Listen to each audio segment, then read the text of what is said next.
चलिए ठीक। नमस्कार, नया दृष्टिकोण न्यूज FM TV टाइम्स में आपका स्वागत है। मैं दीपक कुमार गुप्ता। और हम बता दें, अभी मनीष होटल के बगल में हम लोग के प्रधान कार्यालय में देखिए आज मदर्स डे पर एक परिचर्चा है, जिसमें मुख्य रूप से देखिए हम लोग के वार्ड कमिश्नर पूर्व में रही लीसा लाल मैडम आई हुई हैं, जो भाजपा की वरीय महिला नेत्री हैं। आपको देखिए अखंड भारत पार्टी से डिम्पल गुप्ता जी हैं और समाज सेवी और इस्कॉन मंदिर से जुड़ी हुई प्रीति सराफ मैम हैं। और देखिए आज परिवार दिवस है, आज मदर्स डे है। और देखिए माँ का जो जीवन में कितना महत्व है ये किसी से नहीं छिपा है। देखिए हम लोग का एक एक सांस, एक एक अपना जीवन का पल माँ से ही जुड़ा है। और देखिए तो माँ की जो गाथा है पुराण से लेकर वेद से लेकर हर जगह गाई गई है। हम आप सबसे पहले 4 लाइन आपको एक कविता बताएंगे, उसके बाद से हम सभी अपने मेहमानों से बात करेंगे। रमेश सोच एक बहुत बड़े कवि हुए, उनकी 4 लाइनें रही कविता। बहुत रोते हैं हम मगर ये दामन नम नहीं होता, इन आंखों के बरसने का कोई मौसम नहीं होता, मैं अपने दुश्मनों के बीच भी महफूज रहता हूँ, मेरी माँ की दुआओं का खजाना कम नहीं। सबसे पहले हम लोग लीसा लाल मैडम से बात करेंगे। मैडम, आज मातृ दिवस है, क्या कहना चाहेंगे? आज मदर्स डे, मैं सभी माँ को क्या बोलूँ, हार्दिक शुभकामनाएं देती हूँ। क्योंकि माँ का कोई दिन नहीं होता है। जैसे आज एक मदर्स डे लोग मना रहे हैं, लेकिन माँ का कोई दिन, हर दिन माँ का है। माँ के जैसा कोई है ही नहीं। माँ और आपकी जन्मभूमि दोनों एक महान है। माँ को अगर आप किसी भी, देखिए बच्चा जब छोटा रहता है तो माँ कैसे अपने बच्चों को पुकारती हैं, तो कितनी भी माँ सख्त हो अपने बच्चों को लाड प्यार करती है, कितनी भी माँ सख्त हो, लेकिन एक बार जब खाली बोल देती है बेटा इधर आओ, जब बच्चा दौड़ के माँ की गोद में आके बैठता है तो उस सुकून में देखिए कि माँ का प्यार और बच्चे का प्यार कितना लाड होता है। तो वो कभी हम लोग भूलते नहीं है। क्योंकि जब हमारी शादी होती है, जब हमारे बच्चे होते हैं, तो जब जैसे जैसे वो बड़े होते हैं, तो जैसे बच्चों को हम डांटते हैं कि बेटा ऐसे ना करो वैसे ना करो, तो जब बच्चा बड़ा हो जाता है फिर उसके बाद से वो मान सम्मान वो माँ बाप को देना भूल जाता है। जब उसकी शादी हो जाती है, जब वो अपना परिवार जब बसाने लगता है, जब वो माँ बूढ़ी हो जाती है, चाहे माँ बाप बूढ़े हो जाते हैं, तो वो मान सम्मान वो बच्चा नहीं दे पाता है जो आपको बचपन में मिला था। तो ये मैं एक विडंबना है। आप जितना आप अपने मान सम्मान अपने माँ बाप को करेंगे, वैसे ही आपको भी आने वाले पीढ़ी जो आपके बच्चे होंगे आपको करेंगे। मैं यही कहना चाहती हूँ कि गणेश भगवान जी से कहा गया था कि आप ब्रह्मांड की शेयर करिए, ब्रह्मांड का दृश्य दिखाइए। तो उन्होंने कहा कि ब्रह्मांड कौन है? हमारे माँ बाप है। और उन्होंने माँ बाप का चक्कर लगा करके बोला यही मेरे ब्रह्मांड, यही मेरी संसार है।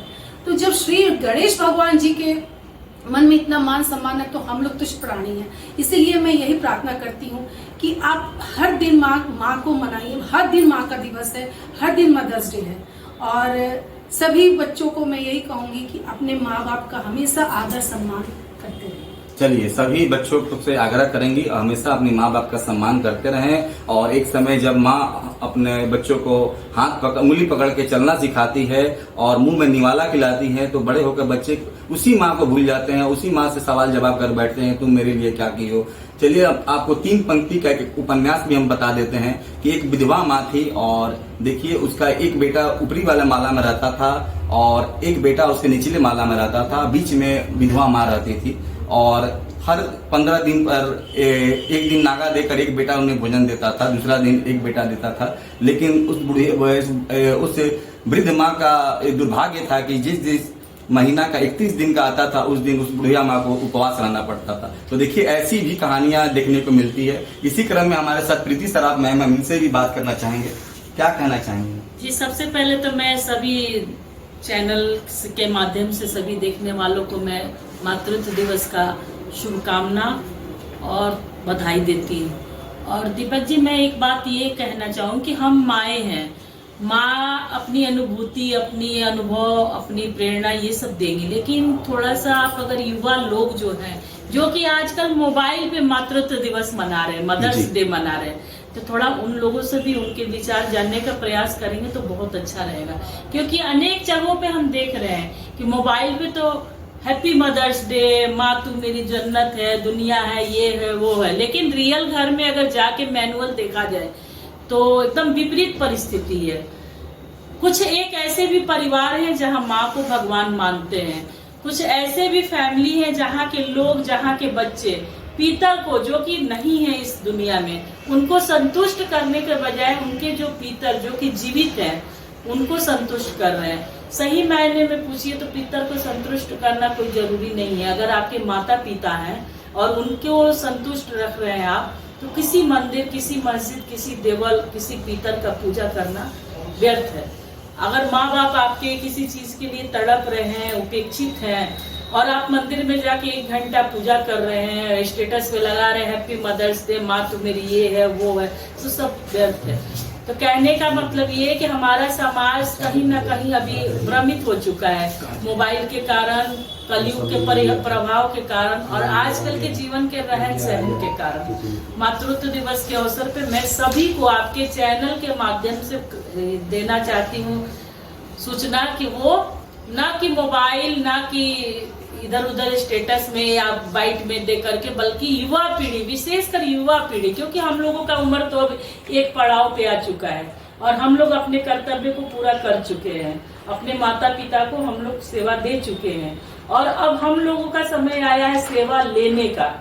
रहा बच्चों के मातृत्व दिवस का, तो हाँ, हम माओ का ये भी बहुत बड़ा एक कर्तव्य कि जैसी हम रचना, जैसे संस्कार बच्चों को देंगे वैसे ही निकल करके आएगा। दूसरा चीज ये मैं बता दूं कि माँ, कोई भी माँ नहीं चाहती है कि मेरे बच्चे गलत रास्ते पे जाएं, गलत संस्कार में पड़े। माँ का एक ऐसा गर्व होता है जिसमें बच्चे की एक एक क्षण आयु बढ़ती है और वो जब दुनिया में आ जाता है तो एक एक क्षण उसकी आयु घटना शुरू हो जाती है। तो ये सब कहेंगे। दूसरा चीज, माँ की वर्णन करना और सृजन का तारीफ करना बहुत व्यर्थ है, क्योंकि कुछ चीजें तो ऐसी होती है कि बच्चे जब हम लोग के स्टेज में पहुंचते हैं तब उन्हें महसूस होता है कि मेरी माँ ये चीज क्यों ऐसे करती थी, क्यों बोलती थी, क्यों रोकती थी, क्यों टोकती थी। और ये इतिहास गवाह है, जो बच्चे माँ बाप का कहना ना मार के, पीछे उनको करके आगे बढ़े, वो कुछ ज्यादा खुशहाल नहीं रहे। पैसे तो कमा लिए हैं, अपने मन की जीवन भी व्यतीत कर लिए हैं, लेकिन जो आंतरिक शांति और सुकून होना चाहिए वो उन्हें नहीं प्राप्त हुआ है। इसीलिए मैं युवा पीढ़ी से कहूंगी कि वो लोग मोबाइल पे माँ का मातृत्व दिवस न मनाएं, बल्कि मैनुअल में अगर माँ उनकी है, उनके घर में माँ की माँ है, दादी है, तो उन लोगों को हर तरह से पूजनीय बना करके पूजा करें। चलिए, हर तरह से पूजनीय बनाकर पूजा करें। देखिए, माँ के सम्मान के बारे में कितने बात बताई और देखिए माँ के महिमा का वर्णन किया। आप लोगों ने देखा किस प्रकार से जब भगवान श्री राम लंका फतेह करने के बाद से जब अयोध्या की तैयारी करने लगे तो भगवान लक्ष्मण ने कहा राम से, क्यों ना भैया हम लोग यहीं रह जाएं। तब भगवान राम ने भी उनसे बतलाया था कि अपि स्वर्णमयी लंका न में लक्ष्मण रोचते, जननी जन्म भूमि स्वर्गादपि गरीयसी। हे लक्ष्मण, ये सोने की लंका मुझे कहीं पसंद नहीं आती है। माँ और जन्मभूमि जो है कहीं न कहीं उस स्वर्ग से बढ़कर है। इसी क्रम में हमारे साथ डिम्पल गुप्ता है, इनसे भी बात करना चाहेंगे आज मातृत्व दिवस पर। कहीं न कहीं ये भी माँ, इनके भी 2 बच्चे हैं, ये भी माँ का अपना क्या कहना चाहेंगे? माँ तो अनमोल है, माँ का दूध का कर्ज कोई नहीं चुका सकता, बस यही कहना। चलिए, माँ के दूध का कर्ज कोई नहीं चुका सकता है, डिम्पल गुप्ता का कहना है। और देखिए माँ का जो महिमा है किसी से नहीं छिपा है कि माँ जो है। चलिए, इसी क्रम में हमारे साथ रश्मि गिरी जी भी आई हुई हैं और देखिए इन रिच प्री स्कूल और डे केयर सेंटर के संचालिका हैं, जो गांधी मैदान के पास आपको डॉक्टर विनय शर्मा जी से जस्ट 10 कदम आगे पे हैं। और देखिए आज मातृत्व दिवस पर अपने स्वयं बेटा को लेकर आई हुई है। देखिए इनका छोटा सा बेटा अभी क्लास शायद लग रहा है कि नर्सरी या LKG पढ़ता है। क्या कहना चाहेंगी? सबसे पहले तो दीपक जी इस चैनल के माध्यम से जितने भी लोग सुन रहे हैं सबका धन्यवाद, शानदार आभार। आज मातृ दिवस के सब बारे में क्या कहा जाए, माँ तो खुद में अनंत है ना। माँ शब्द नहीं है, पूरा ब्रह्मांड है ना। एक माँ की ममता के बिना कहते हैं कि जब माँ और बाप दोनों होता है कि पिता अगर गुजर भी जाता है तो एक माँ अपने बच्चे को कैसे भी संभाल लेती है, जी। लेकिन अगर माँ नहीं रहती है तो उन बच्चों का भविष्य तितर बितर हो जाता है। जी। तो माँ की तुलना तो हम किसी से कर ही नहीं सकते हैं, क्योंकि सर्वत्र पूजते माँ हमेशा सदा से ही पूजी जाती है। माँ पूजनीय है और माँ की तुलना हम किसी से नहीं कर सकते हैं। चलिए, माँ की तुलना किसी से हम नहीं कर सकते हैं। माँ का कोई स्थान नहीं है। शास्त्रों में भी वर्णन है, मातृ देवो भव, पितृ देवो भव, आचार्य देवो भव और अतिथि देवो भव। तो देखिए, उसमें सबसे प्रथम माँ का ही उसमें अतिथि है, माँ का ही देवता, माँ का ही नाम पहले आता है। माँ को ही देवता सबसे पहले माना गया है और माँ को ही पहला गुरु भी माना गया है। किसी बच्चे की पहला गुरु कोई होता है तो उसकी माँ ही होती है। कैमरामैन राजू जी के साथ मैं दीपक कुमार, नया दृष्टिकोण सीमा।